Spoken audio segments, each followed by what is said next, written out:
அம்மாடி, இந்த மழைக்காத்து வீட்டையே தூக்கிட்டு போயிடும் போல இருக்கே அப்படின்னு வாசல் கதவை பிடிச்சுக்கிட்டு வெளியே வந்து பார்த்தா அந்த வீட்டு மஞ்சரி பார்த்துட்டு உள்ள உடனே ஓடி வந்தா. கரண்ட் போயிருந்துச்சு. மண்ணெண்ணெய் விளக்கு மட்டும் மங்களா எரிஞ்சிச்சு.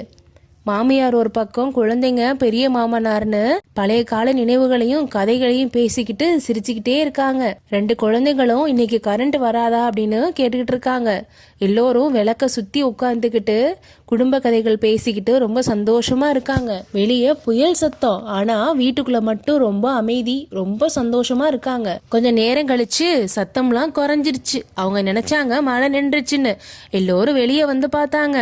அப்போ குளிர்காத்து முகத்துல அடிச்சிச்சு. ஈரமான மண் வாசனை மனசுல இருக்கிற கவலைகள் எல்லாத்தையுமே ரொம்ப லேசாக்கிடுச்சு. மஞ்சரி நினைச்சா இந்த மாதிரி நேரத்துல டீ குடிச்சா நல்லா இருக்குமே அப்படின்னு குடும்பத்துல இருக்கிற எல்லாருக்கும் டீ போட்டு கொடுத்து தானும் குடிச்சுக்கிட்டு ரொம்ப சந்தோஷமா மழையை என்ஜாய் பண்ணா.